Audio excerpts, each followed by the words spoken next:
So, a warm welcome from my side to this year's Higher Education Summit of the Copernicus Alliance Conference. And my name is Mandy Singer-Brodowski, and I'm very delighted to speak about transformative learning and quality assurance in the context of this year's conference. Over the next few minutes, I want to pose some questions that for me are crucial to open up the debate on, firstly, the necessity of thinking about transformative learning, secondly, its theoretical grounding, and thirdly, the relevance of emotions in the context of enabling transformative learning processes for sustainability. By focusing on these issues, I hope to raise a range of further questions regarding our own engagement as educators and as researchers in thinking about, reflecting on, and maybe supporting transformative learning processes for sustainability in higher education and beyond. So, why do we talk about transformative learning for sustainability? The starting point of my argument is the fact that the accelerating climate crisis and other sustainability challenges provoke serious emotional preconditions on the side of young learners that should be considered in our pedagogical work in higher education institutions. The nature of complex and wicked sustainability problems and the strategies how we as human beings deal with them are influenced by distant and time-shifted effects of our own actions. So responsibility for global issues on the one side and self-efficacy to contribute maybe to local transformation processes on the other side are difficult to cultivate. An increasing number of studies emphasize the emotional responses of learners to global sustainability problems. Maria Ayala, for example, has shown in a representative study that worry is the dominant emotion among young adults regarding the global future. And Worley has argued, based on an evaluation of her own sustainability courses at an Australian university, that young people experience strong emotions regarding the current climate crisis. Anxiety, frustration, overwhelmedness, guilt, even grief about the loss of species, but also hope for a better future. A study conducted from our institute, and this was before the movement of Fridays for Future was so strong, could show that nearly 50% of young people aged 14 to 24 tend to be sustainability affine with regard to their knowledge and their emotions and attitudes, but disillusioned in terms of their expectations on successful transformation processes. So to keep it simple, they are really convinced, but they don't have hope to get rid of the trouble we are in, and that's why they do not engage more in sustainability issues and practices.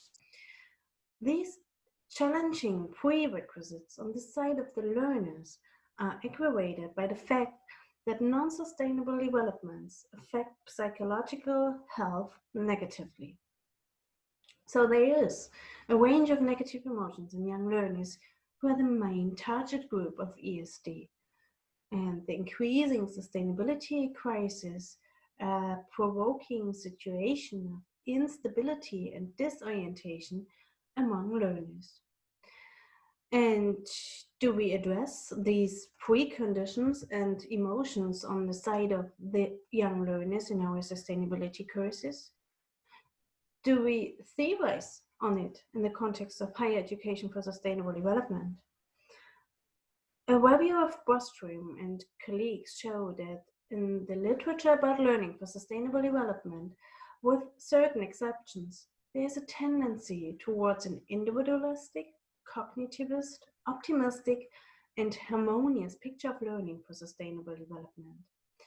They conclude that we can see a perspective on learning as a kind of win-win situation across different social scales.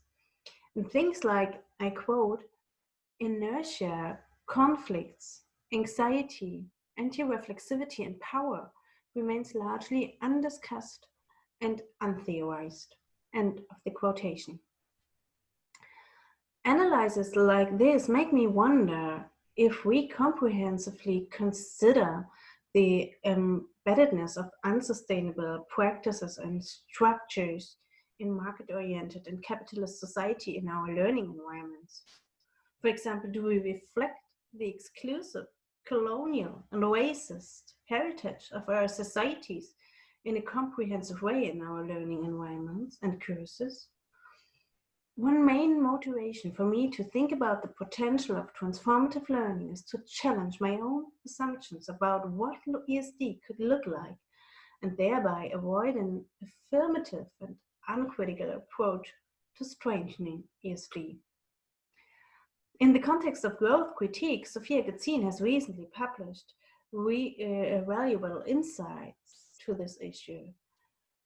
Even the new UNESCO program ESD for 2030 addresses this need and states that ESD, I quote, should pay more attention to the deep structural causes of unsustainable development, in particular, the relationship between economic growth and sustainable development. End of the quotation. So another motivation for discussing transformative learning and its potential to higher education for sustainable development is to broaden the cognitive bias in the ESD debate, which is also addressed in the UNESCO framework for the implementation of ESD beyond 2019.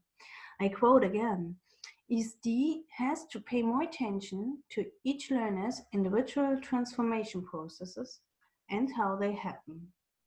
End of the quotation. For this reason, UNESCO pleads for social emotional learning.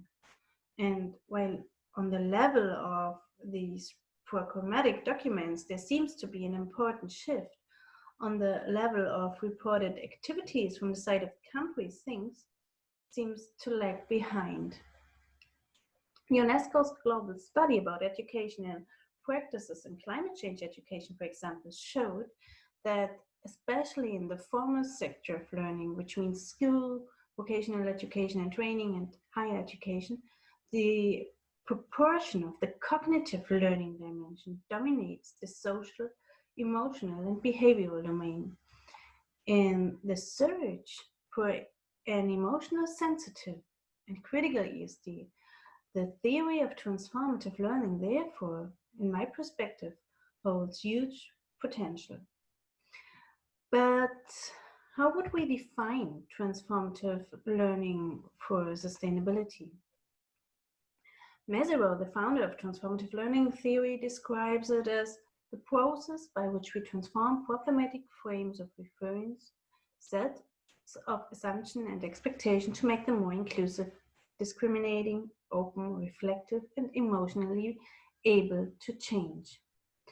He argues that transformative learning processes often start with a kind of disorienting dilemma that destabilizes our old frames of references. And I would argue that we are already in a kind of societal disorienting situation caused by climate crisis and other sustainability crises. To make it more practical in the context of sustainability, I could imagine different questions that could provoke the reflection of some kind of deeply anchored frames of references. I want to name some. For example, why are we as human beings allowed to cage, kill, and eat other natural beings? Another one is our wealth in the so-called developed countries of the global north the result of our own activities or based on colonial exploitation? And how do we conceptualize development? How far is the GDP a measure of human progress and wealth?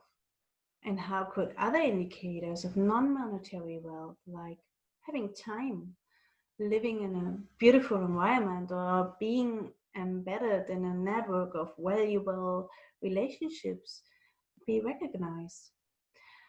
Questions like these could, in my perspective, be able to open up rooms for discussion around meaning perspectives and frames of references. Based on the questioning of meaning perspectives, transformative learning processes could start. And how they can take place, you can see in this model that I just built on the slide. There's also a discussion going on in German-speaking countries on the similarities between transformative learning in the heritage of Mesereau and transformational educational processes, which were convincingly theorized by Christoph Koller and Michael Nohl. Under the bottom line, most of the approaches are aligned with the model of different phases in learning processes or Bildungsprozessen, which also take into account to some extent the original phases of Mesereau that can be seen on the slide. And I just want to name a few, for me, interesting studies that try to reconstruct transformative learning processes in these different phases. Boll, for example, reconstructed transformative learning processes for sustainability via 14 biographical interviews and could show that the participants of his studies developed a higher commitment for civic engagement regarding sustainability.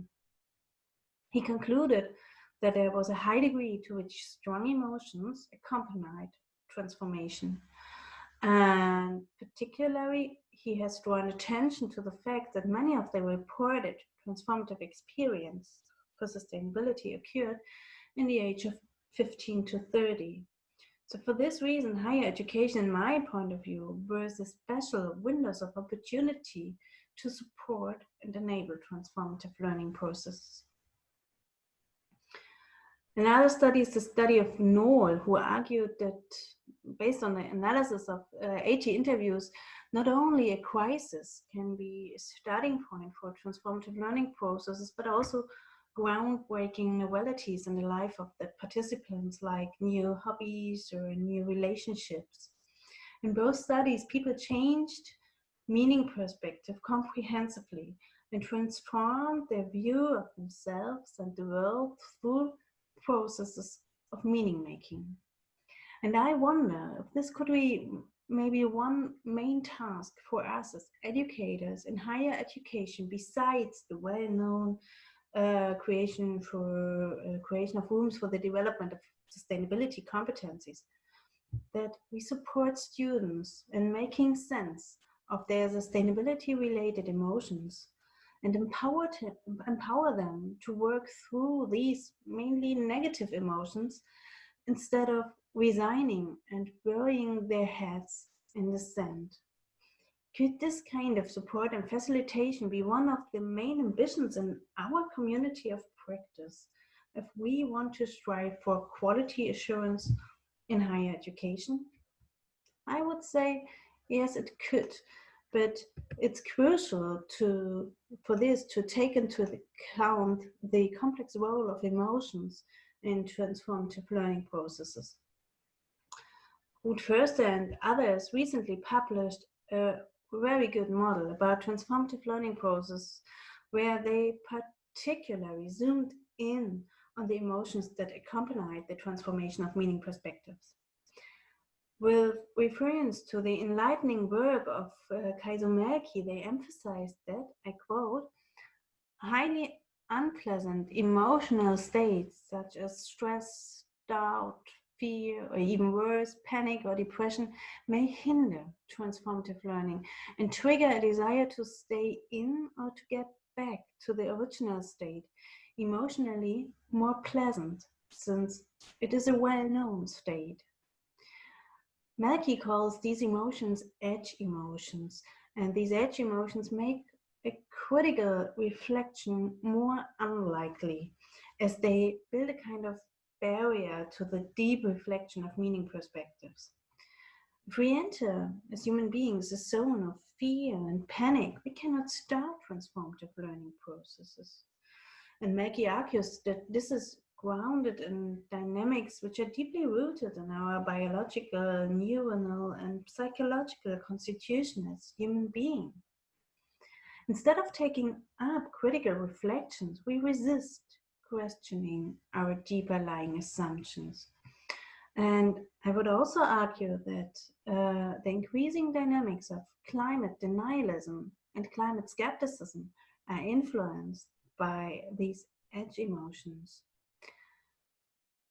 To transfer these insights to the concrete practice in higher education, one could ask if students sometimes feel overwhelmed and moralized by the more sustainable perspective.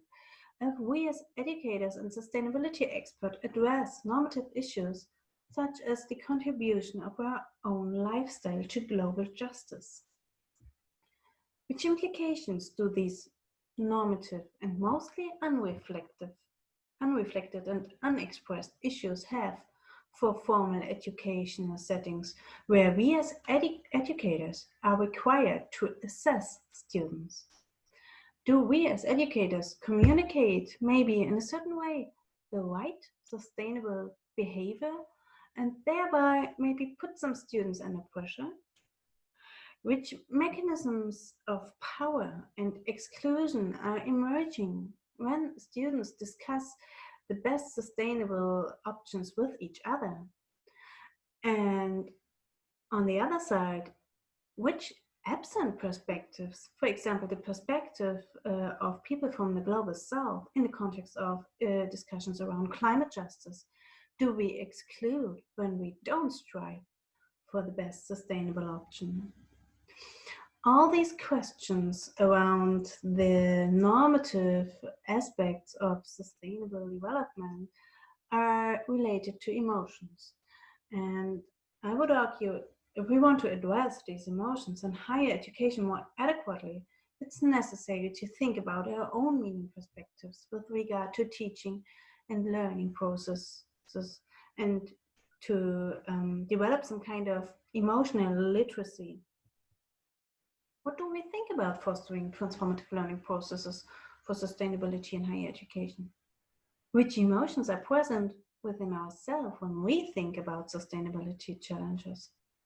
How do we cope with them? And how can we strengthen our capacity to support students in coping with them as well? To conclude, I would argue that when we are reflecting on how to foster transformative learning processes, it is first and foremost necessary to accept that these learning processes can't be forced or controlled by us as educators.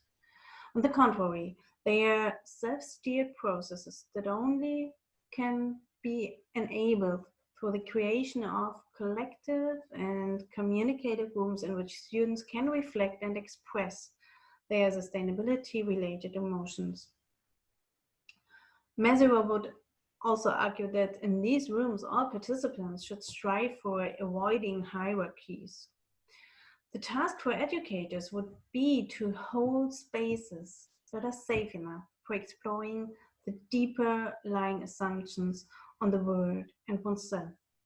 And because this is not trivial, we want to explore how educators can stage and hold a safe enough space for transformative learning in higher education within a co-creative lab on the third day of the conference. I think it's the 2nd of September.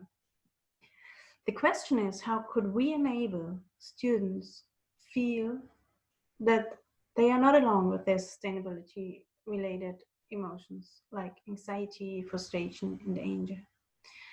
And as I have argued with colleagues, opening up rooms for discourse about emotional responses towards the global crisis could be one way to enable transformative learning processes.